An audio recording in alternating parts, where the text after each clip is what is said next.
Welcome to trigger with Sundar. తెలంగాణలో నిరుద్యోగులు వరుసగా నిరసనలు చేస్తున్నారు, చాలా ఆందోళనలు చేస్తున్నారు. మరోవైపు సీఎం రేవంత్ రెడ్డి మేము ఉద్యోగాలు ఇచ్చినాం, 70,000 ఉద్యోగాలు ఇచ్చినాం అని చెప్పేసి ప్రకటనలు చేస్తున్నారు. మేము నోటిఫికేషన్ ఇచ్చిన తర్వాత ఎందుకు నిరుద్యోగులు నిరసనలు చేస్తున్నారు, నిజంగా క్వాలిఫికేషన్ ఉంటే చదివి జాబులు కొట్టుకోవచ్చుగా అనే పద్ధతిలో ఈ అధికార పార్టీ వాళ్ళు మాట్లాడుతున్న నేపథ్యంలో మన స్టూడియోలో ఉన్నారు ఉపేందర్ గారు. నిరుద్యోగ జేఏసీ, పీజీ కంప్లీట్ చేశారు, బీఈడి.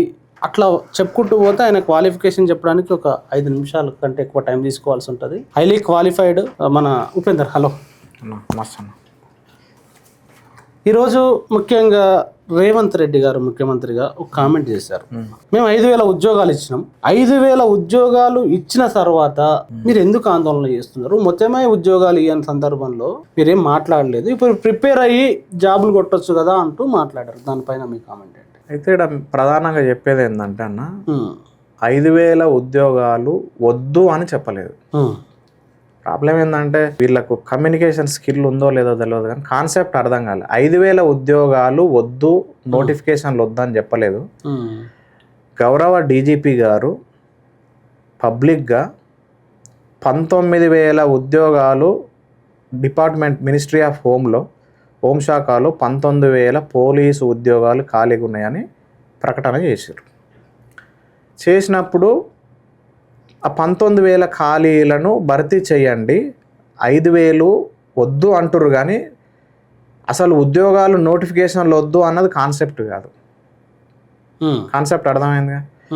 ఇప్పుడు ఒక ఫాదర్ కాడ 10 కోట్లు ఉన్నప్పుడు 100 రూపాయలు చెప్పులు కొనే కాడ ఒక 1,000 రూపాయలు 500 చెప్పులు కొందా అని అనడం వల్ల తప్పే ఉందా అనేది నా ప్రశ్న. ఇప్పుడు 19,000 ఉన్నప్పుడు ఆశ ఉంటుంది కదా, 19,000 వేస్తే 4 ఉద్యోగాలు వస్తాయని.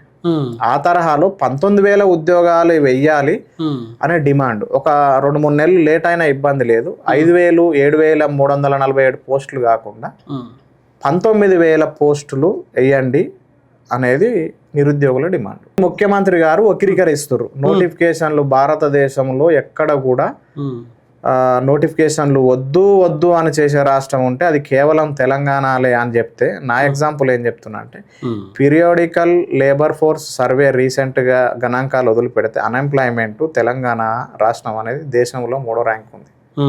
మరి దానికేం సమాధానం చెప్తాడు? అక్కడికి వద్దాం. రేవంత్ రెడ్డి గారే స్వయంగా మాట్లాడిన మాట, మా ప్రభుత్వం ఇప్పటికే 70,000 ఉద్యోగాలు ఇచ్చింది అంటున్నాడు. అందులో నిజం లేదా? నిజం ఉంటే నేను డైరెక్ట్గా అడిగేది ఏంటంటే, శ్వేతపత్రం రిలీజ్ చేయమనండి. ఇప్పుడు 70,000 అనేది వాళ్ళు విడుదల చేసినప్పుడు వాళ్ళ ప్రభుత్వం ఉన్నది కదా. వాళ్ళ ప్రభుత్వం ఉన్నప్పుడు వాళ్ళు విడుదల చేయడానికి ఇబ్బంది ఎందుకు పడుతురు? ఫర్ ఎగ్జాంపుల్, నేను ఇంతకుముందు గతంలో కూడా చాలా మీడియాలో చూపించడం అనేది జరిగింది. ప్రతి అంశాన్ని కూడా ఇక్కడ పిన్ టు పిన్ మనం ఈ దీంట్లో అధికారికంగా ఏ డేటు, ఏ మంతు, ఏ ఇయరు, ఏ సంవత్సరము, ఏ పార్టీ, ఎంత శాతం క్వాలిటేటివ్లీ క్వాంటిటేటివ్లీ అని అధికారికంగా గత 2.5 సంవత్సరాల నుంచి రాష్ట్రం మొత్తంలో కూడా మొట్టమొదటగా నేను పవర్ పాయింట్ ప్రజెంటేషన్ చేసిన. ఒక్కసారి ఆ డీటెయిల్స్ చెప్తారా మా ప్రేక్షకుల కోసం?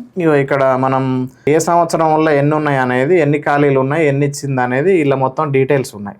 కొంచెం డీటెయిల్స్ చెప్పండి. డీటెయిల్స్ ఏంటంటే, మొత్తము వీళ్ళు నియామకాలు ఇచ్చింది ఏంది అంటే ఒక 60,000 ఉద్యోగాలు ఇచ్చారు. ఎవరు? మొత్తం ఓవరాల్గా 60,000 పైచీలకి ఇచ్చారు. సో దీంట్లో కాంగ్రెస్ పార్టీ ఇచ్చింది ఏంటంటే ఒక అరౌండ్ 13,000. ఏ కాలంలో మనం గమనిస్తే 2022 సంవత్సరంలో 33,204 పోస్టులను ఇచ్చింది బీఆర్ఎస్ పార్టీ.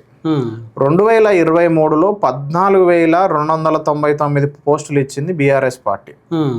2024లో 10,277 పోస్టులు ఈ కాంగ్రెస్ పార్టీ ఇచ్చింది. ప్రభుత్వం ఓవరాల్ గా మనం చూసుకుంటే ఒక 47,000 అంటే అరౌండ్ 50,000 బీఆర్ఎస్ పార్టీ ఇస్తే ఒక అరౌండ్ 13,000 కాంగ్రెస్ పార్టీ ఇచ్చింది. అంటే అర్థం కాలే. అంటే ఇప్పుడు మీరు వీళ్ళేమో 70,000 అంటుంటే మీరు ఏదో 12,000-13,000 చెప్తున్నారు. అదే సార్ నేనేం చెప్తున్నా అంటే ఇచ్చిర్రు అని ఓవరాల్ గా కాదు, ప్రభుత్వం మీదే కదా, బ్యూరోక్రాట్స్ ఐఏఎస్లు ఐపీఎస్లు అంతా మీ దగ్గర ఉన్నారు కదా, సెక్రటరియట్లా మీరు గట్టిగా నాకు వైట్ పేపర్ రిలీజ్ చేయాలనుకుంటున్నా, మనం కష్టపడి చేసిన పనిని ఎందుకు మనం ప్రజల మధ్యన జవాబుదారితనం ఎందుకు లేదనే భావన నీకు చిత్తశుద్ధి ఉంటే అందరికి అధికారులకు ఆదేశాలు జారీ చేస్తే 24 గంటలలో సీఎం ఛాంబర్లో అతని టేబుల్ మీద ఉంటుంది పేపర్. మరి నేను చూయించినట్టు ఆయన చూయించకపోవడానికి ఆంతర్యం ఏంది అనేది నేను అడుగుతున్నా. మరి దానికి వీళ్ళు చెప్తున్నా మీరు చెప్పిన 60,000 లెక్కలో గత ప్రభుత్వంలోనే మెజారిటీ నోటిఫికేషన్లు వచ్చినాయని అర్థం 100%. ఇప్పుడు అది కూడా ఇప్పుడు ఇక్కడ చాలా స్పష్టంగా ఉంది. మొత్తము 60,000 పైచిలకు నింపిన ఉద్యోగాలలో 78.97% అంటే అరౌండ్ 80% బీఆర్ఎస్ నింపితే కేవలము 21% ఆర్ 20% నింపింది ఇండియన్ నేషనల్ కాంగ్రెస్.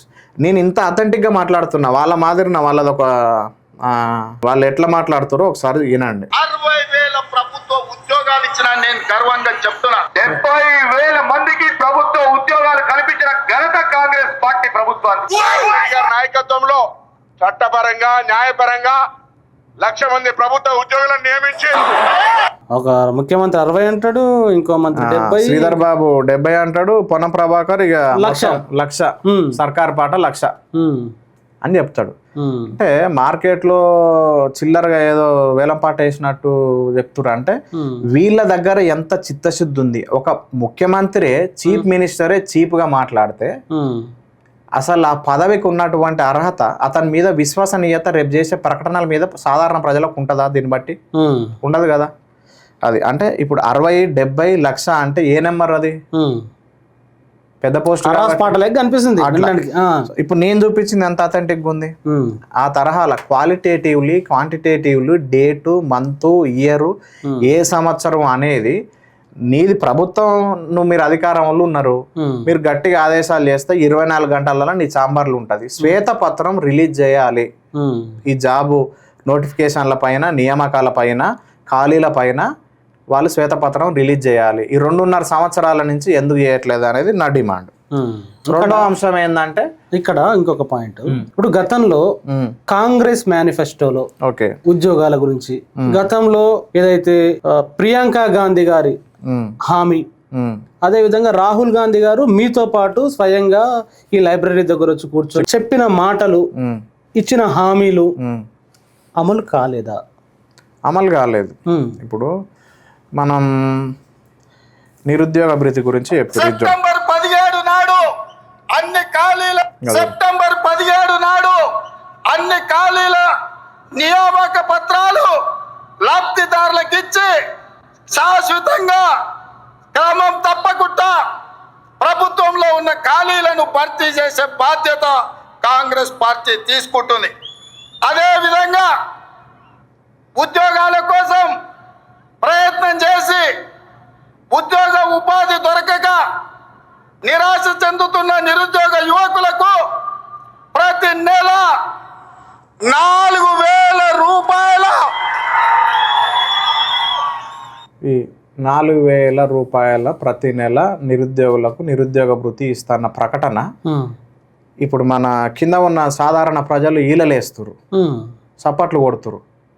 ప్రకటనలకు అమలు అవుతుందా లేదా అన్న అవగాహన చాలా మందికి లేకపోవడం బాధాకరమైన విషయం. ఇప్పటికీ కూడా అది ప్రకటనలకే. ఈ ముఖ్యమంత్రి ప్రధానంగా ఏంటంటే ప్రకటనల ముఖ్యమంత్రి కానీ అధికారికంగా పరిపాలన పైన పట్టున్న ముఖ్యమంత్రి కాదు.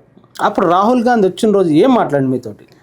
రాహుల్ గాంధీ వచ్చి ఏం చెప్పిండు, ఇక్కడ దేశంలో ఇక్కడ అంతా అన్యాయం జరుగుతుంది, ఆ రోజు ప్రవల్లిక చచ్చిపోయిన రోజు వచ్చిండు.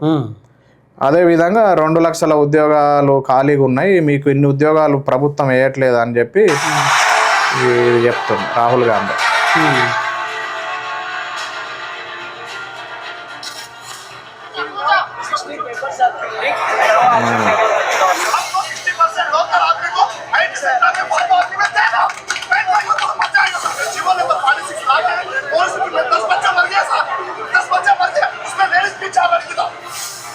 Papers being leaked, KCR's relatives being involved in these type of leaks. I mean, it's completely shameful.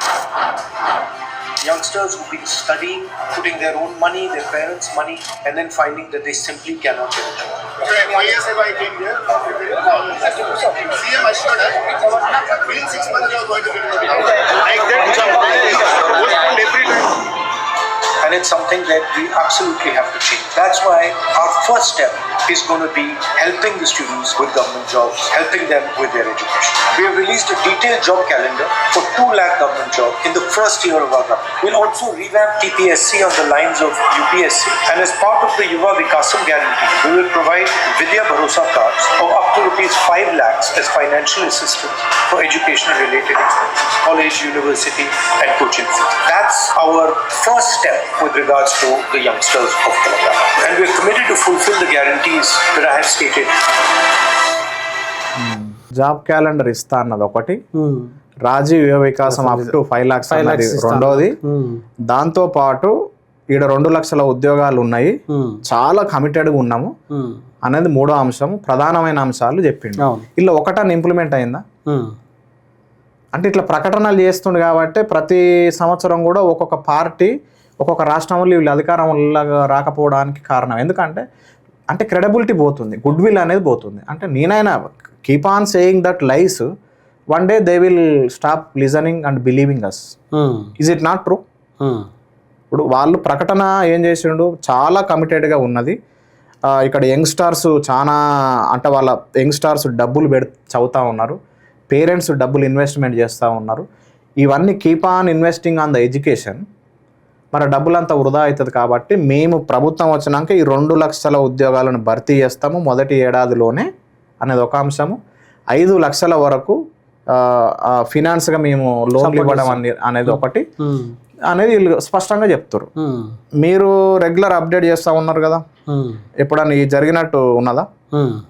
ఇది ఈ అంశాన్ని పక్కన పెట్టుకుంటే అతను ట్విట్టర్లో ఇక్కడ మనం స్పష్టంగా పెట్టవచ్చు ఈరోజు క్లియర్గా అతను official Twitter 2 lakh govt jobs in 1 year, revamp of the TGPSC on UPSC lines, Yuva Vikasam 50 lakh assistants అని చెప్పి ఇక్కడ మనం స్పష్టంగా ఇక్కడ చూడొచ్చు. అఫీషియల్ ట్విట్టర్ నుంచి చెప్పారు, మీటింగ్లలో మాట్లాడారు, ఇవన్నీ జరిగినాయి. ఇప్పుడు మనం నెక్స్ట్ సరూర్ నగర్ కు యూత్ డిక్లరేషన్ రోజు ప్రియాంక గాంधी మేడం వచ్చింది. माता पिता पढ़िए, हम सब ये इस मंच में बैठे हैं तो आपने बिठाया है, आपने बिठाया है और इसका एहसास हम सबके दिलों में होना चाहिए. इस यूथ डिक्लेरेशन में ये कहा हमने कि आंदोलन में शहीद परिवारों के लिए, शहीदों के परिवारों के लिए एक सदस्य को जरूर सरकारी नौकरी मिलेगी. हम ये भी कह रहे हैं कि शहीदों के माता पिता या उनकी पत्नियां को 25,000 रुपए की मासिक पेंशन दी जाएगी. 2 लाख सरकारी पद जो आज खाली पड़े हैं, इनको 1 साल के अंदर अंदर हम भरना चाहते हैं और इसका पूरा प्रयास करेंगे. जो SC, ST, OBC का बैकलॉग है भर्तियों में, इसको हम पूरा करेंगे. 2 లక్షల ఉద్యోగాలు యూత్ డిక్లరేషన్లో మేము 2 లక్షల పై చిలుక అంటే 2 లక్షల ఉద్యోగాలు ఖాళీగా ఉన్నాయి, SC, ST, మైనారిటీ బ్యాక్లాగ్ పోస్టులు కూడా భర్తీ చేస్తాం అనేది ఒకటి చెప్తా ఉన్నది. మనం ఇంత అథెంటిక్గా మాట్లాడుతున్నాం. అఫీషియల్ వాళ్ళ ట్విట్టరు, వాళ్ళు పెద్ద పెద్ద బహిరంగ సభలల్లో ఎలక్షన్లకు ముందుకు ఏం చెప్పిర్రు, ఏం జరుగుతుంది అనేది ఒక అంశం. ఇంకో అంశం ఏంటంటే రేవంత్ రెడ్డి ఉన్నప్పుడు కేసీఆర్ గడియల పాలన, దొరల పాలన, పటేళ్ల పాలన, మాది ప్రజాపాలన, ప్రజల కోసం పనిచేస్తుంది, ప్రజల పక్షపాతి కాంగ్రెస్ పార్టీ నాయకులు అని చెప్తా ఉంటారు. ఈరోజు 2.5 సంవత్సరాల నుంచి ఒక ముఖ్యమంత్రి ఒక సెకండ్ కూడా నిరుద్యోగుల కోసం కూడా కేటాయించిన పరిస్థితి లేదు. సెకండ్ కూడా ఈ 2.5 సంవత్సరాల్లో సెకండ్ కూడా కేటాయించలేరు అనడం అంటే ఎట్లా అర్థం చేసుకోవాలి? ఎందుకు కామెంట్? ఎందుకంటే ప్రమాణ స్వీకారం రోజు ఈ రోజు మీరు ఒకసారి చూడండి. ఈ రోజు కాంగ్రెస్ పార్టీ అధికారంలో రావడానికి, నేను ముఖ్యమంత్రిగా అవకాశం రావడానికి కేవలం నిరుద్యోగుల పాత్ర క్రియాశీలకమైందని అందరూ చూసింది. మరి ఆ కృతజ్ఞత ఉంటే అది మాట ప్రకటన తప్పితే అఫీషియల్గా ప్రత్యక్షంగా నిరుద్యోగులతోని మీ కష్టాలేంటి, మీ గోడేంటి, మీ సమస్యలు ఏంటి, నేనేం చేయగలను, ఎంతవరకు నాకు శక్తి సామర్థ్యాలు, నాకు పరిమితులు ఉన్నాయి అని చెప్పి నిరుద్యోగులతోని భరోసా ఇవ్వాల్సిన అవసరం ఒక తండ్రిగా, 4 కోట్ల జనాభా కుటుంబ సభ్యులు ఉండే ఒక తండ్రిగా, ఒక ముఖ్యమంత్రిగా జవాబుదారితనం ఉన్నదా లేదా? మీకు తెలిసి ఉన్నదా లేదా? 100% ఉండాల్సింది. ఉంటే మరి జవాబుదారితనం ఉన్న ముఖ్యమంత్రి గారు ప్రత్యక్షంగా వాళ్ళతో పెట్టాలిగా. అట్లీస్ట్ అతను ఓకే సీఎం సార్ అంటే నెంబర్ ఆఫ్ ఇది ఉంటది, చాలా సమస్యలు ఉంటాయి, ఒక సమస్య కాదు. డిప్యూటీ సీఎం కన్నా ఇవ్వాలి కదా, ఒక మినిస్టర్ కన్నా ఇవ్వాలి కదా. ఎప్పుడన్నా ఇంటరాక్షన్ పెట్టిండా ఈ 2.5 సంవత్సరాలలో? ఒక ఎగ్జాంపుల్ చెప్పండి. నిరుద్యోగులతో ముఖ్యమంత్రి ముఖాముఖి, నిరుద్యోగులతో డిప్యూటీ సీఎం ముఖాముఖి, లేకపోతే ఒక మంత్రి నిరుద్యోగుల గోడును విన్న, సమస్యలను విన్న, ఆలకించిన, లేకపోతే XYZ whatever it is there any such a experience or opportunity? ఏదైనా అవకాశం ఉందా? అట్లా లేదు. మళ్ళీ ఏదో రీల్లో ఉంటుందిగా, ఆయన ఎయిర్పోర్ట్లో పోతుంటే ఒక చిన్న పాప సంబడి ఎల్స్ రేవంత్ అన్న అనగానే ఈయన వచ్చి అని ఒక రీలు. ఏ నార్మల్ సాధారణ వ్యక్తులు కూడా ముఖ్యమంత్రితో ఇంత ప్రపంచం లెక్కలేదని చెప్తారు. మరి రేవంత్ సార్ అని 2.5 సంవత్సరాలు రోడ్ల మీద రాస్తారోకాలు చేసినాం, ధర్నాలు చేసినాం, లాఠీ చార్జీలు అయినాయి. మరి వీళ్ళు రీసెంట్ గా మా నిరుద్యోగ మిత్రుల పైన కేసులు పెట్టిరా, ఎఫ్ఐఆర్లు అయినాయి. మరి వాళ్ళ మీద ఎందుకు మీరు ఆ విధంగా ప్రవర్తిస్తున్నారు? మరి మా మీద కేసులు పెట్టినప్పుడు వీఆర్ నాట్ అంటే avoiding or what is that creating non violence. మనం అహింసా పద్ధతిలో శాంతియుత ధోరణిలో చేస్తూ ఉన్నాం. లాండ్ ఆర్డర్ వైలెన్స్ ఇప్పుడు మనం దాన్ని క్రాస్ చేసినప్పుడు, లాండ్ ఆర్డర్ని మనం పరిమితులు దాటి రాజ్యాంగానికి విరుద్ధంగా బిహేవ్ చేస్తే ఎఫ్ఐఆర్ చేయాలి. హక్కులే అడుగుతున్నారు కదా. ఇప్పుడు అడవులలో పోతేనేమో నక్సలైట్లు జనస్రవంతిలో కలవాలంటారు. జనస్రవంతిలోకి వస్తే ఉపాధి దొరకకపోతే వాడు మళ్ళీ నక్సలైట్ కావాలంటే అక్కడ అవకాశం లేదు, ఇక్కడ అవకాశం లేదు. ఇక్కడికి వస్తే అర్బన్ నక్సలైట్ అంటాడు, అక్కడ పోతేనేమో అడవులల్లో నక్సలైట్లు అని అంటారు. వీళ్ళంతా సంఘ విద్రోహ శక్తులు అంటారు. మరి ఏడీఆర్ రిపోర్ట్ ప్రకారం ఈ ముఖ్యమంత్రి భారతదేశంలో 28 రాష్ట్రాలలో 8 కేంద్రపాలిత ప్రాంతాలలో ADR report, association for democratic report ప్రకారము ఫస్ట్ నెంబర్ 1 ర్యాంక్ ఉంది ముఖ్యమంత్రి పైన క్రిమినల్ కేసులల్లో. ఆయన ముఖ్యమంత్రిగా ఉండొచ్చు, కానీ పీజీలు చేసిన వాళ్ళు, పిహెచ్డీలు చేసిన వాళ్ళు, ఇట్స్ ఎ ఫండమెంటల్ రైట్. మనం ఉద్యోగం పొందడం అనేది ఒక ప్రాథమిక హక్కు. మనము అది అడిగితే వాళ్ళపైన కేసులు పెట్టడం అనేది ఎంతవరకు రైటు? అడగడం నేరమా? లేకపోతే ఏ ముఖ్యమంత్రి కానీ, ఏ పొలిటికల్ పార్టీ కానీ, ఏ రాజకీయ నాయకుడు కానీ వాళ్ళ సొంత అకౌంట్లు, వాళ్ళ తాతలు తండ్రులు వారసత్వ సంపద నుంచి ప్రభుత్వ ఉద్యోగులకు సాలరీస్ అయితే ఇవ్వట్లేరు కదా. ప్రజాధనం అది. అంటే ఇక్కడ మీరు ఒక ముఖ్యమైన పాయింట్ రైజ్ చేశారు. భారత రాజ్యాంగంలో జీవించే హక్కులో భాగంగా వాళ్ళు డిగ్నిటీ ఆఫ్ లైఫ్ ఉండాలి అనేది. కాబట్టి ఈ హక్కులో భాగంగా మీరు చదువుకున్న చదువు తగ్గ జాబ్ రావాలని రాజ్యాంగం స్పష్టంగా చెప్తుంటే, దీన్ని అవాయిడ్ చేసి మా ఇంట్లో నుంచి ఇస్తున్నాం, మా జేబులో నుంచి ఇస్తున్నాం అన్నట్టు మాట్లాడుతున్న మాటలని ఒక గ్రాడ్యుయేట్గా, ఒక వెల్ క్వాలిఫైడ్ పర్సన్గా ఏం కామెంట్ చేశారు దానిపైన? అంటే కామెంట్ అంటే నేను ఒక సజెషన్ చేయగలను. ఇప్పుడు ఇంటర్ పాస్ కాలేని వ్యక్తి నల్గొండ జిల్లాలో ఒక పర్సన్ ఇంటర్మీడియట్ క్వాలిఫికేషన్తో 5 లక్షల మెజారిటీతో ఎంపీ అయ్యిండు. I cannot understand what has return, what has sent by the finance commission or Niti Aayog, which are constitutional bodies or statutory bodies. అఫీషియల్గా పంపిన నోటీసులు చదవలేరు, అర్థం కాదు. వీళ్ళు చట్టసభలలో పోయి ఏం చేయగలరు? అటువంటి వ్యక్తులు ఈ గ్రాడ్యుయేట్స్ను తక్కువ నేను ఇస్తున్నా, మీరు అన్నది చాలా విలువైన ప్రశ్న. ఇది ఆత్మగౌరవానికి సంబంధించిన ప్రశ్న. మేము ఇస్తున్నాం, మేము ఇన్ని ఉద్యోగాలు ఇచ్చినాం, మేము ఇన్ని నింపినాము అని చెప్పడానికి వీళ్ళ సొంత ఇప్పుడు మీరు మీ నాన్న సంపాదించిన డబ్బులతోని నా జీవనం గడపడం కోసం నువ్వు డబ్బులు ఇస్తే నీది ఇచ్చినట్టు. వీళ్ళకి జీతాలు ఇచ్చేదే పబ్లిక్. అది any political party or any politician. ప్రభుత్వ ఉద్యోగులు చేసిన సేవలకు జీతాలు ప్రభుత్వం ప్రకటిస్తుంది. ప్రభుత్వానికి ఆదాయం ప్రజలకు చేసిన సేవలకు ప్రతిఫలంగా ప్రజలు పన్నుల ద్వారా ప్రభుత్వానికి ఆదాయాన్ని ఇస్తారు. ఆ వచ్చిన ఆదాయాన్ని ప్రభుత్వ సేవలు చేసినందుకు ప్రభుత్వ ఉద్యోగులకు ఆ ప్రజల సొమ్మును ప్రజల కోసం పెట్టిన దాన్ని ప్రజలకే ఇచ్చేస్తారు. Who are they to tell we are giving livelihood for home? Who are they first? వాళ్ళు ఎవరు అసలు రైట్ ఉన్నదా వాళ్ళకు చెప్పడానికి? సో ఈ తరహా సంస్కృతిని మానేయాలి.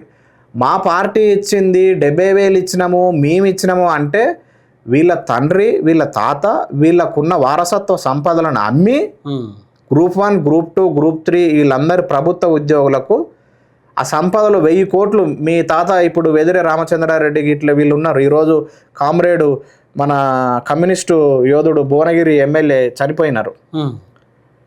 ఆయన 300 ఎకరాలు ప్రజలకు పంచిండు. అట్లా ఈ రాజకీయ పార్టీలు వాళ్ళు 1000 ఎకరాలు మా తాతది పంచి ఇచ్చినాము, ఆ వచ్చిన డబ్బులతోని ప్రభుత్వ ఉద్యోగాలకు జీతాలు ఇచ్చినాము అంటే నేను ఇచ్చిన అంటే లెక్క ఉంటుంది. వీళ్ళు వచ్చిన 4.5 లక్షలల్లా 15 రూపాయలు వినాయకుని చెంద రాయమంటే రాయలేని తగ్గించుకోలేని వ్యక్తులు ఈ మాట మాట్లాడడానికి అర్హత ఉన్నట్టేనా? తప్పు కదా అది. సో దయచేసి అటువంటి ఆదేశాలు చేయడం, ఆ విధమైన మాటలు మాట్లాడడం తగ్గించుకుంటే మంచిగా ఉంటుంది. అంటే ఏంది యాక్చువల్గా మీరు తగ్గించుకోమన్నారు, మేము ఇచ్చినామని వద్దు అన్నారు. మరి ఏం జరగాలి? దానికి చట్టపరమైనటువంటి ఒక పాలసీ పెట్టాలి. ఇప్పుడు యూపీఎస్సీ తరహాలో రాహుల్ గాంధీ చెప్పారు, యూపీఎస్సీ తరహాలో స్టేట్ పబ్లిక్ సర్వీస్ కమిషన్ను మేము ప్రక్షాళన చేస్తామని చెప్పిర్రు. దాంతోపాటు వాళ్ళు ఇప్పుడు నేనేం డిమాండ్ చేస్తున్నావు నిరుద్యోగుల తరపున అంటే ఒక ట్రిబ్యునల్ పెట్టాలి. ట్రిబ్యునల్ ఎందుకు పెట్టాలంటే ఇప్పుడు కావేరీ ట్రిబ్యునల్ అంటున్నారు.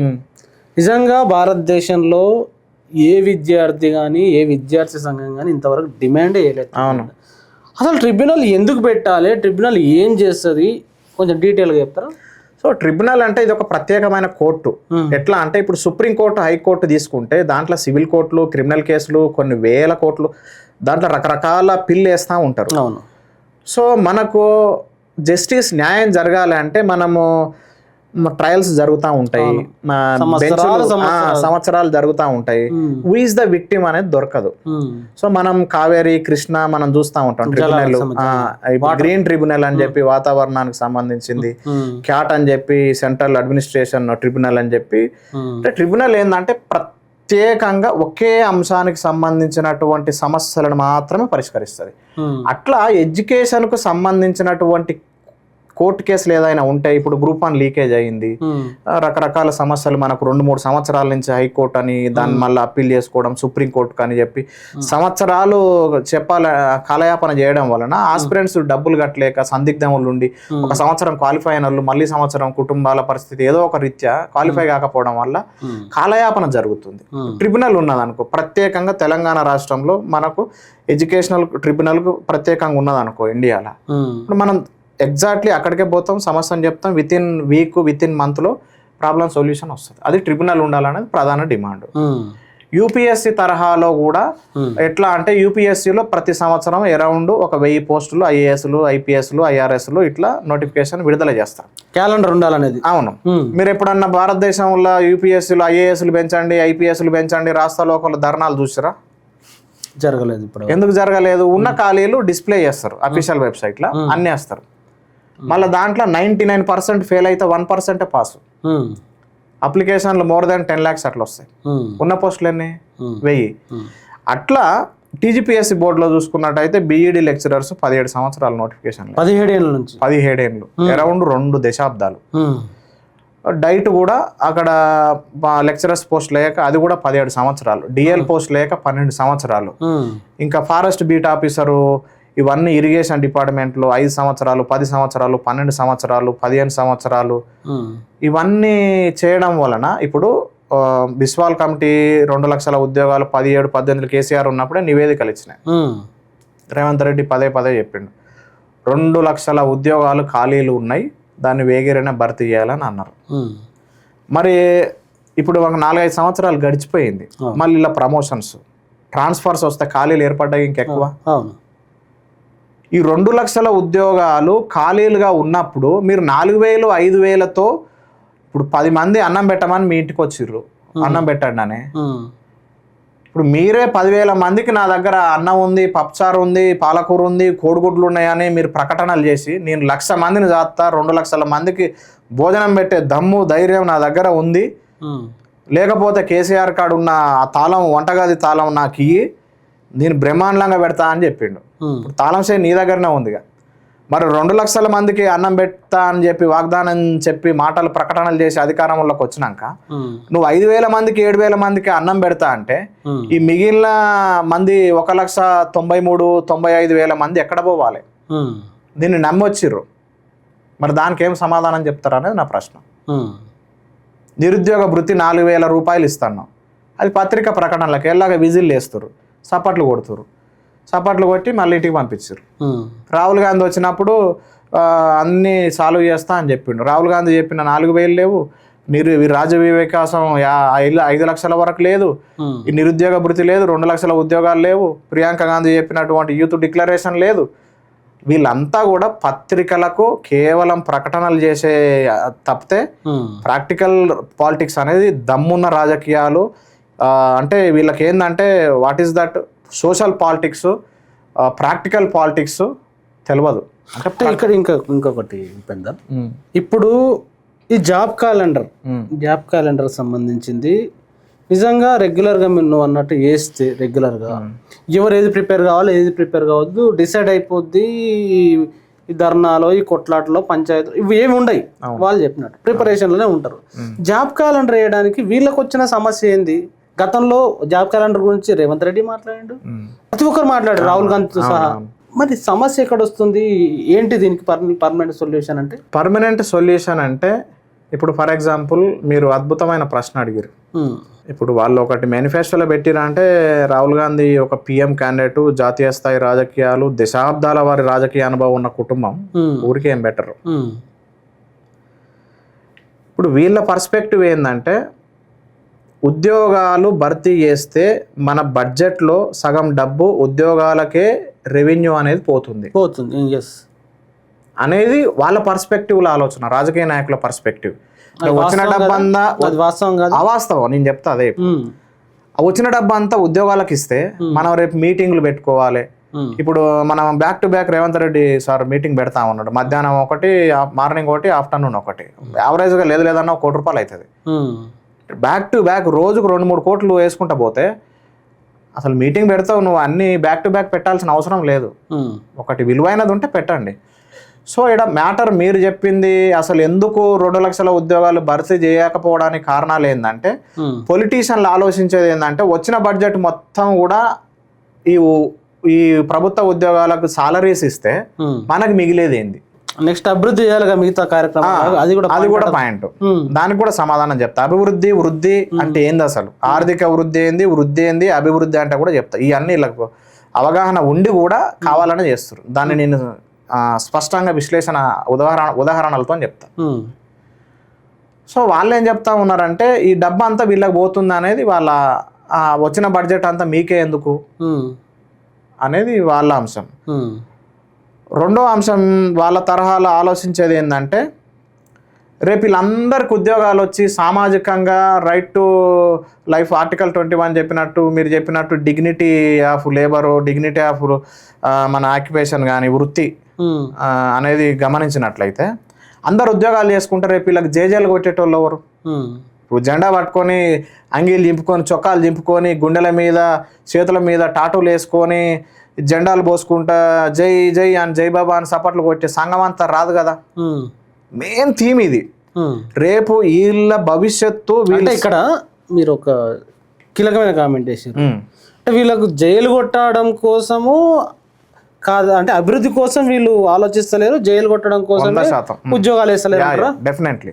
మరి ఉంటే వీళ్ళు పేదల పక్షపాతే మీరు అన్నట్టుగా వాళ్ళ పర్స్పెక్టివ్ లో మీరు చెప్పినట్టు నిజంగా పేదల పక్షపాతి 4 కోట్ల జనాభాలో 2 లక్షల ఉద్యోగాలు ఖాళీగా ఉన్నాయి, 2 లక్షల ఉద్యోగాలు భర్తీ చేస్తే మంచిగా క్వాలిటీ ఎడ్యుకేషన్ వస్తుంది, క్వాలిటీ హెల్త్ వస్తుంది, క్వాలిటీ ఫుడ్ తింటారు, క్వాలిటీగా సర్వీస్ అనేది వీళ్ళ ధ్యేయమే. అయితే ఈ 2.5 సంవత్సరాల నుంచి 2 లక్షల ఉద్యోగాలు భర్తీ చేయకపోవడానికి వీళ్ళు పేదల పక్షపాత అయితే ఎందుకు నోటిఫికేషన్లు ఇవ్వట్లేదు, ఈ 2 లక్షల ఉద్యోగాలు భర్తీ ఎందుకు చేయట్లేదు అనేది నాకు మరి సమాధానం చెప్పండి. దానికి ఏం సమాధానం చెప్తారు? అంటే మీరు జాబ్ క్యాలెండర్ ఒకటి అన్నారు కదా. అవును. మీరు అన్నట్టు యూపీఎస్సీకి ఉంది, ఓకే, చాలా దశాబ్దాల నుంచి ఉంది. అవును. ఏ రాష్ట్రంలో అట్లాంటి మోడల్ ఉందా? ఓన్లీ మీరు తెలంగాణలో డిమాండ్ చేస్తున్నారా? తెలంగాణలో డిమాండ్ చేస్తున్నామా మీరు అన్నది ఇది ఈ విషయం ఏంటంటే, అవును మీకు వచ్చిన డౌటే అందరికి వస్తుంది. అరే వీళ్ళు అడిగిన దాంట్లో ఏమన్నా వాస్తవికత ఉందా, మరి ఆచరణకు సాధ్యమవుతుందా, ఆచరణ సాధ్యమైద్దా అనేది అంటారు. Kerala public service commission UPSC model అనే కేరళ రాష్ట్రంలో పినరయ్ విజయన్ గారు ఉన్నప్పుడు ఇవి అప్పటి నుంచి నడుస్తా ఉన్నాయి. యూపీఎస్సీ మోడల్ అంటే state public service commission Kerala రాష్ట్రంలో. మన తెలంగాణ స్టేట్ నుంచి కాంగ్రెస్ పార్టీ వాళ్ళు కొంతమంది అధికారులు ఢిల్లీకి పోయారు, కేరళ స్టేట్ పోయి పబ్లిక్ సర్వీస్ కమిషన్ చైర్మన్ సభ్యులతో మాట్లాడి ఏ విధమైన సమస్యలు వస్తే ఎట్లా ఎదుర్కొంటున్నారు, ఖాళీలను ఎట్లా మీరు ఎట్లా తీసుకుంటున్నారు, నోటిఫికేషన్లు విడతల వారికి ఎట్లా భర్తీ చేస్తున్నారు, ఇక్కడ వచ్చిన సమస్యలు ఈ టెక్నికల్గా ఎట్లా ఉన్నది, గ్రీవెన్స్ అనేది ఎట్లా ఉన్నది అని చెప్పి, ఫిర్యాదులు ఎట్లా తీసుకుంటున్నారు, బ్యూరోక్రాట్స్ నుంచి ఎట్లా సమన్వయం కలుపుతున్నారు అని చెప్పి అన్నీ కూడా వీళ్ళు ప్రత్యక్షంగా పోయి చూసి పరిశీలన చేసి అన్ని తెలుసుకొని వచ్చారు. కేరళ రాష్ట్రంలో ఇది రన్ అయితేనే ఉంది. పబ్లిక్ సర్వీస్ కమిషన్ వార్షిక క్యాలెండర్ యూపీఎస్సీ తరహాలో అవుతుంది. వీళ్ళే ఈ ప్రపంచానికి చెప్పింది, పోయి తెలుసుకుంది వీళ్ళే. మరి పేదల పక్షపాతి ఇంప్లిమెంట్ చేయాలిగా. ఇదిగో ఆర్టీసీలో ఉద్యోగాలు అంటారు, అంగన్వాడీలో ఉద్యోగాలు అంటారు, ఫారెస్ట్ బీట్ ఆఫీసర్లో ఉద్యోగాలు అంటారు, దేవాదాయ శాఖలో ఉద్యోగాలు అంటారు. దేవాదాయ శాఖలో ఆల్రెడీ వచ్చిందని వాళ్ళు పెడతారు. అది పెట్టిన తర్వాత మీకు తెలుసా దేవాదాయ ఏదో ఇక యూట్యూబ్ కొంతమంది మీకు తెలుసా 2 నెలల్లో ఉద్యోగం కొట్టడం ఎలా ఆయన ఈయన స్టార్ట్ చేస్తాడు, ఈ బుక్ కొనని ఈయన స్టార్ట్ చేస్తాడు, ఈ కోచింగ్ రాని ఆయన స్టార్ట్ చేస్తాడు. ఇదంతా ఆడుకుంటున్నారు. అదే అంటే ఒకరి జీవితాలతో ఆడుకుంటున్నారు. కేవలం నిరుద్యోగుల జీవితాలు. ఇప్పుడు ఒకటి సార్, ఇక్కడ కొంతమంది తల్లిదండ్రులు చనిపోయిన వాళ్ళు, తండ్రి చనిపోయిన వాళ్ళు, తల్లి చనిపోయిన వాళ్ళు ఉన్నారు, అప్పులు చేసి వచ్చిన వాళ్ళు, పుస్తకాలు కుదబెట్టి చదివేటోళ్ళు ఉన్నారు. వీళ్ళతో ఆడుకుంటారా? వీళ్ళు సొమ్ము చేసుకునేది, వీళ్ళ కష్టాలు కన్నీళ్లతో చేస్తారా? ఈరోజు రోడ్డు మీదకి వచ్చి ధర్నాలు చేస్తుంటే వీళ్ళు నోటిఫికేషన్లు వద్దని, ఎవరైనా ఇప్పుడు మీకు ఆకలి అవుతుంది అన్నం పెడతా అని వచ్చిర్రు, అన్నం వద్దని ఎవరైనా అంటారా? ఇప్పుడు వీళ్ళు చెప్పేది అట్లే ఉంది, బ్లేమ్ చేయడం. 2 లక్షల ఉద్యోగాలు భర్తీ చేయమని నేను సవాల్ చేస్తున్నా. దమ్ముంటే 70,000 ఉద్యోగాలకు నేను చెప్పినట్టు గణాంకాలను రిలీజ్ చేయమని పబ్లిక్ సర్వీస్ కమిషన్ నుంచి శ్వేతపత్రం రిలీజ్ చేయమని. ఇప్పుడు ఇంత అథెంటిక్గా మాట్లాడిన స్టేట్లో కొన్ని చూపించమని ఒక ముఖ్యమంత్రికి జవాబుదారితనం ఉంటే క్యాబినెట్ మొత్తం కూర్చొని నాకు సమాధానం చెప్పమనండి, నేను చెప్పగలుగుతా. ఒంటరికి వచ్చి డేర్లీ వాళ్ళని చెప్పగలిగే స్పిరిట్ వాళ్ళకు ఉన్నదా? వాళ్ళు ఇచ్చిన వాగ్దానాలను నేను ప్రశ్నిస్తున్నా. నిరుద్యోగ భృతి 4,000 ఎటుపోయింది? మెగా డిఎస్సి 20,000 25,000 మెగా డిఎస్సి అన్నది అది దగా డిఎస్సి కాదా అని నేను ప్రశ్నిస్తున్నా. జాబ్ క్యాలెండర్ జాబ్లెస్ క్యాలెండర్ కాదా అని నేను ప్రశ్నిస్తున్నా. నిరుద్యోగ భృతి పేపర్ ప్రకటనలకే ఇది కేవలము ప్రకటనల కోసం కాదా అని నేను ప్రశ్నిస్తున్నా. వీళ్ళు కేవలము రాజకీయంగా ఉద్యోగం పొందడం కోసం మాత్రమే ఇవన్నీ చేసిన ప్రకటనలు. అంతకు మించి వీళ్ళు ఆచరణల వీళ్ళు బోల్డ్గా అంటే నిజంగా సామాజికమైనటువంటి రాజకీయాలు చేసే దమ్ము ధైర్యం ఉన్న పొలిటీషియన్లు అయితే కాదు. వీళ్ళు ఏదో మాన్సూన్ ఋతుపవనాలు ఎల్నినో మాదిరిన వచ్చి నైరుతి ఋతుపవనాలు, ఈశాన్య ఋతుపవనాలు ఈ సంవత్సరం 5 సంవత్సరాలు వస్తారు, మళ్ళీ వెళ్ళిపోతారు. ఫర్ ఎగ్జాంపుల్ నేను చెప్పాలంటే రాజకీయ నాయకులకు ఒక ఇతువు చెప్తున్నా. మీ రాజకీయ వయస్సు అనుభవంలో చిన్నోని కావచ్చు, కానీ నాకున్న అనుభవం చెప్తున్నా, పుస్తకాల నుంచి నేర్చుకున్నటువంటి అంశం. భగత్ సింగ్ 23 సంవత్సరాల వయసులోనే చనిపోయాడు. నూనూగు మీసాల వయసులోనే ఉరికమ్మాన్ని చిరునవ్వుతో చిందించి తాను ప్రాణాలు ఈ దేశం కోసం అర్పించాడు. ఇప్పుడు చనిపోయి 91 సంవత్సరాలు అవుతుంది. అదేవిధంగా డాక్టర్ బిఆర్ అంబేద్కర్ చనిపోయి 70 సంవత్సరాలు అవుతుంది. మహాత్మా గాంధీ చనిపోయి 79 సంవత్సరాలు అవుతుంది. వాళ్ళు వార్డు మెంబర్ కూడా గెలవలే, ఎమ్మెల్యే కాదు, ఎమ్మెల్సీ కాదు, ఎంపీ కాదు, ముఖ్యమంత్రి కాదు. కానీ ప్రజలు ఎప్పుడు కూడా వాళ్ళ గుండెల్లో చిరస్మర అంటే సూర్యుడు చంద్రుడు ఉన్న ఫర్ ఎవర్ మనం గుర్తించుకుంటాం. వాళ్ళు ఎమ్మెల్యే అయ్యారు, వార్డు మెంబర్ కూడా కాలే. అంటే దీని అంశం ఏంటంటే రాజకీయంగా ఎమ్మెల్యే అయితే ఎమ్మెల్సీ అయితే ప్రజలు గుర్తుపెట్టుకుంటారు అనేది ఒక సన్యాసి, ఒక దద్దమ్మ, చేతగాని చిత్తశుద్ధి లేని రాజకీయాలు చేసేటోడు 100 సార్లు వాడు ఎమ్మెల్యే అయినా ఎంపీ అయినా ఎమ్మెల్సీ అయినా ఏదో టర్మ్లో ఉన్నప్పుడు గుర్తుపెట్టుకుంటారు. తర్వాత ఎండ్ ఆఫ్ ద టైం రియల్గా సర్వీస్ సోషల్గా పెట్టిన వాళ్ళు ఎవరు అనేది ఎగ్జాంపుల్ వీళ్ళు. ఇప్పుడు భగత్ సింగ్, మహాత్మా గాంధీ, అంబేద్కర్ ఎన్నిసార్లు ఎమ్మెల్యేలు అయ్యారు? ఏ రాష్ట్రానికి ముఖ్యమంత్రి అయ్యారు? మన దేశానికి ప్రధానమంత్రి అయ్యారా? మరి ప్రధానమంత్రులు అయిన వాళ్ళ కన్నా, ముఖ్యమంత్రులు 5 సార్ల కన్నా ఎక్కువ అయిన వాళ్ళ కన్నా ఎక్కువ మనం వాళ్ళ పాదాలకు ఎందుకు నమస్కారం చేస్తాం? ఈరోజు అదే అంబేద్కర్ను అంత పెద్ద స్తూపం ప్రపంచవ్యాప్తంగా పెట్టుకున్న అవసరం ఏమొచ్చింది? సో ఇది రాజకీయ నాయకులు అప్డేట్ కావాల్సిన అంశం ఒకటి. ఇక్కడ ఉపేందర్, మీరు ఇక్కడ తెలంగాణ ప్రభుత్వంని గల్లా బట్టి అడుగుతున్నారు 2 లక్షల ఉద్యోగాలు. అవును, 100%. వాళ్ళు తప్పులు లెక్కలు ఇస్తే ఎండగడుతున్నారు లెక్కలతో సహా. 2014లో అంటే 13లో నరేంద్ర మోడీ గారు అధికారంలోకి వచ్చినప్పుడు సంవత్సరానికి 2 కోట్ల ఉద్యోగాలు ఇస్తాన్న హామీ కూడా ఉంది కదా, దానిపైన మాట్లాడుతున్నారా? దానికి సంబంధించిన అంశాలు 100% సెంట్రల్ను కూడా ప్రశ్నిస్తాం. ఇప్పుడు మన స్టేట్లా అనేది కాదు, ఎందుకంటే సెంట్రల్ ఉద్యోగాలకు కూడా తెలంగాణ సిటిజన్స్ అందరూ కూడా పౌరులు ఎస్ఎస్సికి, యూపీఎస్సికి, అదేవిధంగా ఆర్ఆర్బికి, ఎన్టీపీసీకి రకరకాల ఉద్యోగాలన్నీ అప్లై చేస్తారు. సో 2 కోట్లలో తెలంగాణ వాటా ఒక మంచి ఉంటుంది, ఎంతో నెంబర్ ఉంటుంది కదా. కానీ అక్కడ ఏంటంటే అక్కడ కూడా ఇదే పాలిటిక్స్. జెండా కూలీలు ఎక్కడ తగ్గిపోతారో, నా గురించి చొక్కాలు చింపుకునే బ్యాచ్ తగ్గిపోతే నా ఉద్యోగం ఏడా సస్టైన్ అవుతా, నా లైవ్లీవుడ్ జీవన ఉపాధి పోతుంది కదా. అన్ని ఉద్యోగాలు వేసారు అనుకో. ఇప్పుడు ఫర్ ఎగ్జాంపుల్ పార్లమెంట్లోనే ఒక ఎంపీ అధికారికంగా ప్రకటన చేసింది, ఎంత 1 మిలియన్ టీచర్ ఉద్యోగాలు ఖాళీగా ఉన్నాయి సెంట్రల్లో. 10 లక్షల పైచిలకు ఉద్యోగాలు సెంట్రల్లో ఖాళీగా ఉన్నాయి. భర్తీ చేయడానికి నిన్ను ఎవరు ఆపుతున్నారు అని నేను ప్రశ్నిస్తున్నా. పేదల పక్షపాతులు కదా మీరు. 26 జనవరికి, ఆగస్టు 15కు వాంచుతుంటారు కదా మాటలు, ప్రగల్భాలు పలుకుతుంటారు కదా.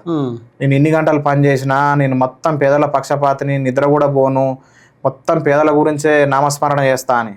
మరి 10 లక్షల ఉద్యోగాలు వేస్తే వాళ్ళు మంచిగా అన్నం తింటారు కదా అనేది ప్రధాన డిమాండ్. ఇంకోటి ఏంటంటే ఒక యూపీఎస్సి, నీటు, జేడబ్ల్ఈ, ఎస్ఎస్సి, ఆర్ఆర్బి ఈ 5 ఉద్యోగాలకు సంబంధించినటువంటి అప్లికేషన్ ఫీజులు 3.15 అంటే మోర్ దెన్ 3 లక్షల కోట్ల రూపాయలు కేవలం అప్లికేషన్స్ నుంచి వస్తున్నాయి. Can you believe it? అంటే మన అభివృద్ధి చెందుతున్న తెలంగాణ కానీ కేరళ కానీ కొన్ని రాష్ట్రాల బడ్జెట్తో సమానం అది. 3 లక్షల కోట్ల పైచిలకు డబ్బుల్ని వీళ్ళు తీసుకుంటా ఉన్నారు. అంటే ప్రభుత్వానికి మనం ఎంత డబ్బు ఇస్తున్నాం అనేది ఇప్పుడు ఇంత గణాంకాలతోనే మనం స్పష్టంగా ఇవన్నీ పార్లమెంట్ స్టాటిస్టికల్ ఎన్ఎస్ఓ కానీ ఇప్పుడు అఫీషియల్ వెబ్సైట్లకు పోతే నేను అన్ని కూడా స్టాట్యుటరీ బాడీస్, కాన్స్టిట్యూషనల్ బాడీస్ నుంచి మాట్లాడింది తప్పితే ఏదో తాత్కాలికమైనటువంటి అంశాలు పిఐబి నుంచి తీసుకున్న అంశాలు తప్పితే మనం సొంతంగా చెప్పిన అంశాలు కూడా కాదు. ఇంకోటి కూడా ఏంటంటే తెలంగాణ రాష్ట్రంలో ప్రశ్నిస్తాం, భారతదేశంలో జరిగే అంశాలను కూడా ప్రశ్నిస్తాం. కాకపోతే మనం తెలంగాణ రాష్ట్రంలో most of the people are willing to leave and work in home state కాబట్టి మనం ఎక్కువగా దీనిపైన ప్రశ్నిస్తూ ఉన్నాం. ఫర్ ఎగ్జాంపుల్ తెలంగాణ రాష్ట్రంలో మనం ఇక్కడ ఫీజులు కూడా అక్కడ 200, 300 ఎస్సీ ఎస్టీలకు, మహిళలకు ఫ్రీ ఉంటే ఇక్కడ 1000 రూపాయలు సెట్ అప్లై చేయాలంటే 1000 రూపాయలు, 1500, 2000 డిప్యూటీ ఎడ్యుకేషన్ ఆఫీసర్. టెట్ ఫీజులు ఈడికి 4 సార్లు టెట్ కొన్ని కోట్ల రూపాయలు ఆస్పిరెంట్స్ నుంచి ప్రభుత్వం తీసుకుంది. కానీ మరి మెగా డిఎస్సి ఆపడానికి వచ్చిన సమస్యలు ఏంటి వీళ్ళకు వేయడానికి? ఇప్పుడు దాంట్లో డిఎస్సిలో కూడా వీళ్ళు 27,000 స్కూల్స్ ఉన్నాయి, అవన్నీ కూడా తగ్గిస్తారు. ఇప్పుడు ఫర్ ఎగ్జాంపుల్ మనం గమనిస్తే ఈ రాష్ట్రంలో మనం వచ్చే సంవత్సరం 2027లో 5,118 మంది, 2028లో 4,921 మంది రిటైర్ కానున్నట్లు పాఠశాల విద్యాశాఖ లెక్కలు తీసింది. 2024లో 3,514 మంది, 2025లో 4,250 మంది ఉద్యోగ విరమణ చేశారు. మొత్తం మీద 2024 నుంచి 2028 వరకు 5 ఏళ్లలో 22,868 మంది టీచర్లు పదవీ విరమణ పొందుతున్నారు. అంటే 22,868 ఉద్యోగాలు ఇప్పుడు ఖాళీగా ఉన్నాయి. దాదాపు 40,000కు పైగా కొత్త ఇది కేవలం విద్యాశాఖ గురించే చెప్తున్నాం అన్నట్టు. టీచర్ ఉద్యోగాలు, మళ్ళీ దాని తర్వాత జేఎల్, డిఎల్, పీజీటీ, అసోసియేట్ ప్రొఫెసర్లు, అసిస్టెంట్ ప్రొఫెసర్లు, ఇవన్నీ విద్యాశాఖలో చూసుకుంటే ఎన్ని పోస్టులు ఉంటాయి? ఇవన్నీ కూడా ఖాళీలు ఉన్నాయి. వీళ్ళు దాంతోపాటు మనం మినిస్ట్రీ ఆఫ్ ఎడ్యుకేషన్లో దీంట్లో ఇప్పుడు దీంట్లో 50,000 పైచీలకు వరకు ఉంటాయి అన్నట్టు. మినిస్ట్రీ ఆఫ్ ఎడ్యుకేషన్లో వేకెన్సీస్ 54,444 పోస్టులు ఉంటే మినిస్ట్రీ ఆఫ్ హోమ్లో 19,000 ఖాళీలు ఉన్నాయి. మినిస్ట్రీ ఆఫ్ ఫారెస్ట్ అండ్ ఎన్విరాన్మెంట్లో 2,181 ఖాళీలు ఉన్నాయి. మినిస్ట్రీ ఆఫ్ ఎలక్ట్రిసిటీలో జెన్కో, డిస్కామ్ దీంట్లో చూస్తే 5,368 ఖాళీలు ఉన్నాయి. మినిస్ట్రీ ఆఫ్ హెల్త్లో 6,000 ఖాళీలు ఉన్నాయి. మినిస్ట్రీ ఆఫ్ ఇరిగేషన్లో 945 ఖాళీలు ఉన్నాయి. సో ఈ ఖాళీలన్నీ భర్తీ చేయడానికి జరిగే నష్టం ఏంటిది? ఎవరు ఆపుతారు అసలు? వీళ్ళకి అంత నిబద్ధత ఉంది కదా. ఇప్పుడు మీరు వెళ్ళాక ఒక క్వశ్చన్ అడిగినట్టు, ఖాళీలు చేస్తే వీళ్ళకు అంత బడ్జెట్ను ఎట్లా తెస్తారు, మన జిఎస్డిపి ఎంత, దాంట్లో బడ్జెట్ ఎంత అని చెప్పి వాళ్ళ తరహాలో ఉన్న ఆ మాట కూడా వాస్తవం. అంత డబ్బులు ఉద్యోగాలకు ఇస్తే క్యాపిటల్ ఎక్స్పెండిచర్, మూలధన వ్యయం అనేది ఉంటుంది. దానికి బ్రిడ్జిలు కట్టడము, కొత్త రోడ్లు వేయడము, అదేవిధంగా నాగార్జున సాగర్ లాంటిది, శ్రీశైలము, ఇటువంటి ప్రాజెక్టులు కట్టడము, ఎలక్ట్రిసిటీ పవర్ ప్లాంట్లు, ఎలక్ట్రిసిటీకి సంబంధించి పవర్ ప్లాంట్లు పెట్టడము, ఇవన్నీ మూలధన వ్యయాలు కూడా ఇది క్యాపిటల్ ఎక్స్పెండిచర్ అంటారు. సో రెవెన్యూ ఎక్స్పెండిచర్, బడ్జెట్ మొత్తంలో రెవెన్యూ ఎక్స్పెండిచర్ పెడితే క్యాపిటల్ ఎక్స్పెండిచర్ ఈ రోడ్లు, ఈ భవనాలు, ఈ బ్రిడ్జులు, లేకపోతే బ్రిడ్జెస్, లేకపోతే ఫ్లైఓవర్లు, రోడ్డు, ట్రాన్స్పోర్టు, ఎలక్ట్రిసిటీకి సంబంధించిన పవర్ ప్లాంట్లు, ఈ ప్రాజెక్టులు, ఈ రిజర్వాయర్లు కట్టాలంటే కూడా డబ్బు అవసరం. మీరు అన్నట్టు వాళ్ళు ఏం చెప్తారు, ఇవన్నిటికీ మరి డబ్బులు ఎట్లా పెడతావు అనేది కూడా పాయింట్. ఇక్కడ అంశం ఏంటంటే దాని సొల్యూషన్ ఏంటి? దాని సొల్యూషన్ అంటే జాబ్ క్యాలెండర్. నేను అదే చెప్తున్నా. ఫర్ ఎగ్జాంపుల్ ఒక ఎగ్జాంపుల్ చెప్తాను. ఇన్ఫాంట్ మోర్టాలిటీ రేట్ అనేది ఉంటుంది. అవును, చిన్నపిల్లలు. మెటర్నల్ మోర్టాలిటీ రేటు, ఒక బాలింత, ఒక గర్భిణీ స్త్రీ తన బిడ్డకు జన్మనిస్తున్నప్పుడు చాలా మంది చనిపోతారు. ఎందుకు? ఈ ఉస్మానియా హాస్పిటల్, ఎప్పుడు ఈ గాంధీ హాస్పిటల్, ఉస్మానియా హాస్పిటల్ అప్పుడు నిజాంలు ఉన్నప్పుడు కట్టినవి తప్పితే ఆ తరహాలు ఉన్న ఒక హాస్పిటల్ ఇప్పటి వరకు చూపించండి. తెలంగాణ రాష్ట్రం వచ్చినప్పటి నుంచి ఉన్నదా? ఉమ్మడి ఆంధ్రప్రదేశ్ నుంచి తీసుకోండి. హైదరాబాద్ రాష్ట్రంలో ఉన్నప్పుడు మాత్రం ఉన్నాయా? ఇప్పటికి ఉన్నాయి. సో ఇక్కడ అంశం ఏంటంటే, ఇప్పుడు మనం 6,000 ఉద్యోగాలు అని చెప్పినాం. 6,000 ఉద్యోగాలను డాక్టర్లు భర్తీ చేస్తే WHO ప్రకారము 1,000 మంది ప్రజలకు ఒక డాక్టర్ ఉండాలని చెప్తారు. ఇప్పుడు ఒక అమ్మ ఒక పర్సన్ డెలివరీ అవుతున్నప్పుడు తను ఒక డాక్టరు 1000 మందికి సర్వీస్ చేయగలడు. ఈడ ఆల్రెడీ 10,000 మంది ఉన్నారు, 10 డాక్టర్లు ఉండాలి, 1,00,000 మంది ఉన్నారు. ఇప్పుడు ఒక డాక్టర్ ఇంతమందికి సేవ చేయలేడు కదా. అప్పుడు సేవ చేయలేనప్పుడు, సకాలంలో వైద్యం అందనప్పుడు వీళ్ళు చనిపోతారు. ఆ బేబీ ఏదన్నా మనం చెప్తాం, గుండె హార్ట్ వీక్ ఉంది, ఇట్లా బేబీ లంగ్స్ ప్రాబ్లం ఉంది అని చెప్పి చెప్తా ఉంటాం, ఆక్సిజన్ అందట్లేదు అది ఇది అని చెప్పి. నీకు రిక్వైర్మెంట్స్ లేవు, టెక్నీషియన్స్ లేరు, నువ్వు స్పాట్గా పోతావు, ఏదో ఎక్స్రే తీయాలి, ఎంఆర్ఐ స్కానింగ్ ఏదో తీయాలంటారు. ఆడ టెక్నీషియన్ ఉండడు, ల్యాబొరేటరీస్ ఉండవు, గంట క్యూలు ఉంటాయి, నర్సులు సరిపోరు. ఒకరే స్ట్రెచ్చర్ తీసుకపోలేరు కదా, 4-5 నర్సులు ఉండరు. డాక్టర్లు ఒకరు సర్జరీ చేయాలి, సిజేరియన్ అవ్వాలి అంటే ఆల్రెడీ 10 మంది వెయిట్ చేస్తుంటారు, వాళ్ళకి ఇబ్బంది పడుతూ ఉంటారు, పెయిన్స్ వస్తూ ఉంటాయి.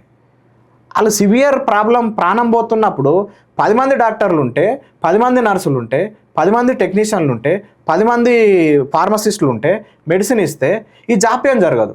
అప్పుడు తల్లి చనిపోదు, ఇక్కడ పిల్లలు చనిపోరు. అప్పుడు జనాభా అనేది, హ్యూమన్ రిసోర్సెస్ అనేది డెవలప్మెంట్ అవుతుంది. అప్పుడు వీళ్ళందరూ కష్టపడి పనిచేసి వీళ్ళు కూడా మానవ వనరులు శక్తివంతంగా తయారవుతారు. ఇప్పుడు ఎలాంటి మస్క్ ఒక సెకండ్కే 3 కోట్లు సంపాదిస్తాడు, 3 కోట్లు. ఇప్పుడు సుందర్ పిచాయ్ ఉన్నాడు, సత్యం నాదెల్లు ఉన్నాడు, పరాణం వాళ్ళ సాలరీ ఎంత? 2,000 కోట్లు. 2,000 కోట్లు పరాణం. పరాగ్ అగర్వాల్, వీళ్ళంతా Indians. Parag Agarwal was the CEO of former Twitter. Parag Agarwal కావచ్చు, గూగుల్ కానీ, లేకపోతే సుందర్ పిచాయ్ కానీ, సత్యం నాదెల్ల కానీ, పరాగ్ అగర్వాల్ కానీ 2,000 కోట్లు 3,000 కోట్లు సాలరీస్ తీసుకున్న వాళ్ళు మన దేశం కోసం ఎందుకు పనిచేయట్లేరు? అటువంటి వాళ్ళు గొప్ప వాళ్ళని మనం కోల్పోతున్నట్లే కదా.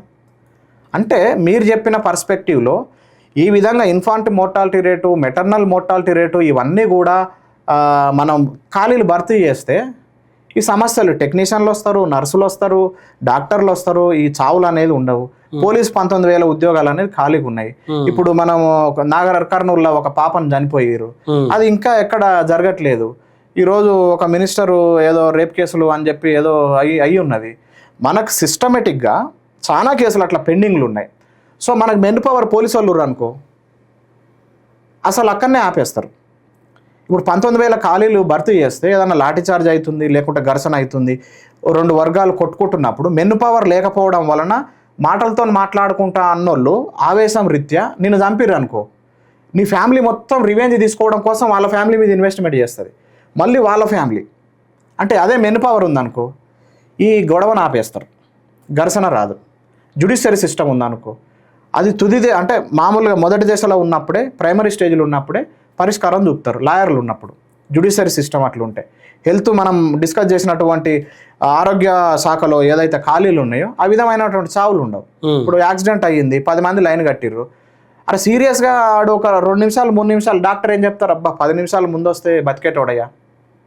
ఆ డాక్టర్ పైన 3rd ఫ్లోరో 5th ఫ్లోరో గాంధీలు ఉంటాడు, కింద నువ్వు రిజిస్ట్రేషన్ అవన్నీ మెన్ పవర్ లేదు కాబట్టి ఒక్కరే లైన్ పెట్టేసరికి అంబులెన్స్ ఎన్రోల్ చేయాలి, అక్కడి నుంచి వేరే 1st ఫ్లోర్ జనరల్ వార్డులకు పోవాలి, అక్కడి నుంచి ఆ స్కానింగ్ తీయాలంటాడు, ఇవన్నీ రిపోర్ట్లు ఇవన్నీ తీసుకుపోయేసరికి డాక్టర్ ఒక్క 10 నిమిషాలు ముందు వచ్చి ఉంటే చనిపోయేటోడు కాదు అని చెప్తారు. ఆల్రెడీ 2 గంటలు కింద ఈ 4వ ఫ్లోర్ 5వ ఫ్లోర్ రావడానికి 2 గంటలు స్టేజ్ బై స్టేజ్ మనకు మెన్ పవర్ అంటే పని ఒత్తిడి ఉండడం వలన ఈ విధమైనటువంటి జాప్యం జరుగుతుంది. మరి దీన్ని మనం డిస్కస్ చేసినట్టు మరి అన్ని మానవ వనరులు మనం వృద్ధి చేసుకుంటే ఈరోజు మన తెలంగాణ రాష్ట్రం కానీ మన దేశం కానీ ఎంతో, ఇప్పుడు జపాన్ అనేది 9 కోట్ల జనాభా, 9 కోట్ల జనాభా $4.55 ట్రిలియన్ ఉన్నప్పుడు 140 కోట్ల జనాభా ఫస్ట్ ప్లేస్లో ఉండాలిగా. మానవరులను వాడడం కానీ వీళ్ళని ఉపయోగించుకోవడం, సరైన వాళ్ళు చదువుకు తగ్గ క్వాలిఫికేషన్కి తగ్గ ఉద్యోగాలు ఇవ్వకపోవడం, ఇవన్నీ రాజకీయ నాయకులు వీళ్ళు అంటే అన్విల్లింగ్ లేకనే కదా. ఇది 100% ప్రత్యక్షంగా. ఇప్పుడు నేనేమంటున్నా, ఇప్పుడు ఇవన్నీ ఉద్యోగాలు ఇప్పుడు 2 లక్షల ఉద్యోగాలు భర్తీ చేస్తే మిమ్ముల తుపాకులు పెట్టి మీ గుండెల్లో కాల్చి చంపుతా అన్నోళ్ళు ఎవరు? మీరు పేదల పక్షపాత అయితే ఈ 2 లక్షల ఉద్యోగాలు భర్తీ ఎందుకు చేయట్లేరు? మీరు నీతి నిజాయితీగా ఉన్నోళ్ళే అయితే ఒక జీడిడిపి అంటే గ్రాస్ డిస్ట్రిక్ట్ డొమెస్టిక్ ప్రొడక్ట్, ఒక జిల్లాలో ఉన్న ఆదాయం ఒకే ఎమ్మెల్యే ఎంపీ కుటుంబాలలో ఉన్న వ్యక్తులు ఒక 10 నుంచి 20 మంది ఎమ్మెల్యేలు ఎంపీలు తెలంగాణ రాష్ట్రంలో లేరా? మీరు నీతి నిబద్ధతకు నానార్థం అయితే, పర్యాయ పదాలు అయితే మరి ఈ డబ్బంతా ఎక్కడి నుంచి వచ్చిందనేది నేను ప్రశ్నిస్తున్నా. ఒక్కొక్కరి ఇండల్లో ఇవాళ FRSలు ఉన్నాయి, ఫేస్ రికగ్నిషన్ సిస్టమ్, మన ముఖం పెడితే కానీ డోర్ ఓపెన్ లాక్ ఓపెన్ కానీ, ఈ సెన్సార్ సిస్టంలో ఉన్న డోర్లు ఇంత అత్యాధునికమైనటువంటి బుల్లెట్ ప్రూఫ్ విండోలు పెట్టుకున్న వాళ్ళు, డోర్లు పెట్టుకున్న ఇండ్లు ఇండియాలో మన తెలంగాణ రాష్ట్రంలో కొంతమంది పొలిటీషియన్ల పేర్లు చెప్పొద్దు అనుకుంటున్నా, ఇవన్నీ లేవా?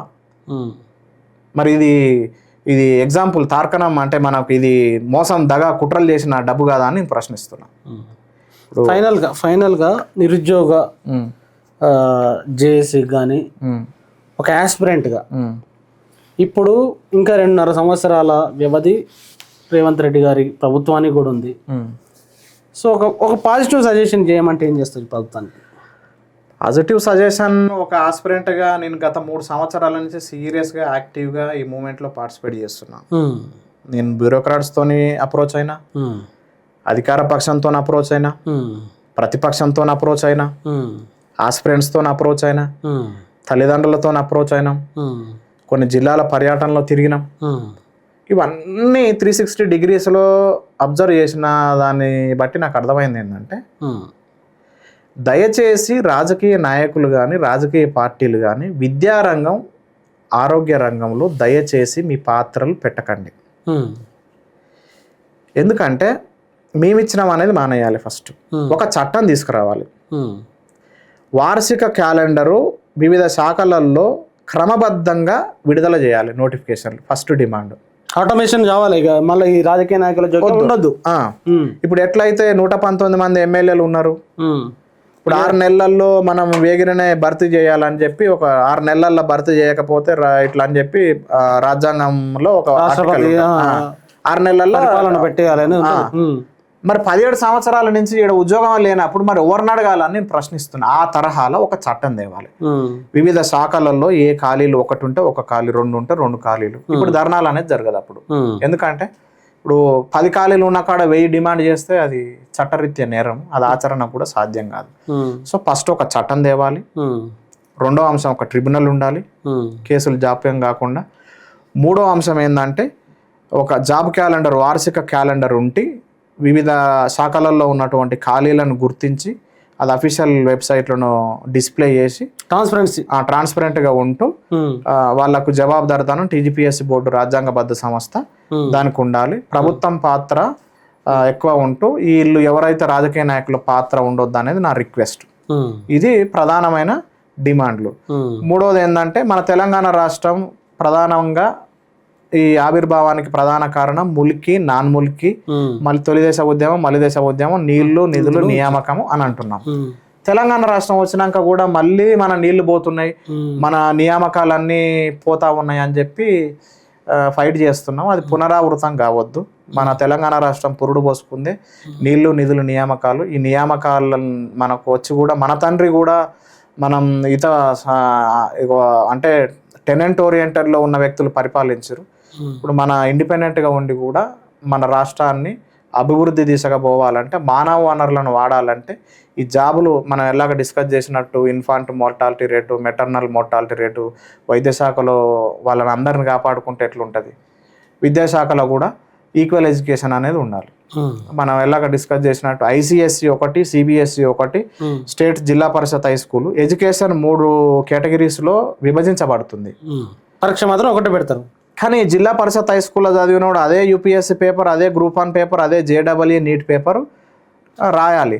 కానీ ఐసిఎస్సి, సిబిఎస్ఈలో చదివిన వాళ్ళకు హై స్టాండర్డ్స్ ఉంటాయి. ఇప్పుడు మనకు వాళ్ళకి కెమిస్ట్రీ ల్యాబ్ ఉంటుంది, ఫిజిక్స్ ల్యాబ్ ఉంటుంది, బయాలజీ ల్యాబ్ ఉంటుంది, లైబ్రరీ ఉంటుంది, అన్ని ల్యాబొరేటరీస్ ఉంటాయి, దానికి సంబంధించిన రిక్వైర్మెంట్స్, ఎక్విప్మెంట్స్ ఉంటాయి, దానికి సంబంధించిన ఫ్యాకల్టీలు ఉంటారు, కంప్యూటర్ ల్యాబ్లు ఉంటాయి, దాని ఫీడ్బ్యాక్ తీసుకుంటారు, ఎవాల్యుయేషన్ ఉంటుంది.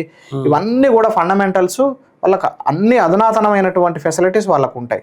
జిల్లా పరిషత్ హై స్కూల్కి వచ్చేసరికి వీళ్ళకి తరగతి గది ఉంటుంది, కానీ కంప్యూటర్ ల్యాబు పెయింటింగ్తో కంప్యూటర్ గది అని రాస్తారు, కానీ కంప్యూటర్లు ఉండవు. కంప్యూటర్ ఉంటే కరెంట్ ఉండదు, కరెంట్ ఉంటే టీచర్ ఉండడు. బయాలజికల్ ల్యాబ్ అని ఇట్లా రాస్తారు, బయాలజికల్ ఇప్పుడు ఫిజిక్స్ ల్యాబ్ అని రాస్తారు, కానీ వాళ్ళు ఉన్న ఎక్విప్మెంట్ ఉండవు. ఎక్విప్మెంట్ ఉంటే టీచర్ ఉండడు. ఇవి మన జిల్లా పరిషత్ అంటే ప్రభుత్వ పాఠశాలలలో ఉండడం. రెండో అంశం ఏంటంటే రీసెంట్గా జరిగినటువంటి మన ఇంటర్నేషనల్ స్కూల్ ఆరుట్లలో రిలీజ్ చేసిర్రు. అంటే 27,000 స్కూల్స్ ఉన్నాయి. మన అందరం వేరే దేశంలో అయితే వేరే రాష్ట్రంలో లేంగా. అన్ని ప్రభుత్వ పాఠశాలలలో ఆ తరహా మౌలిక వసతులు ఉన్నప్పుడే అప్పుడు ఈక్వల్ ఎడ్యుకేషన్ వస్తుంది. ఆల్ తెలంగాణ ప్రజలే కదా, అందరికి సమానంగా పంచాలి. ఒక తండ్రి, ఒక తల్లి, 3 పిల్లలు, 2 పిల్లలు ఉన్నప్పుడు సమపాలల్లో 250 గ్రామ్స్ 250 గ్రామ్స్ 250 గ్రామ్స్ ఫుడ్ పెట్టినప్పుడే అప్పుడు పారదర్శకత ఉన్నట్టు.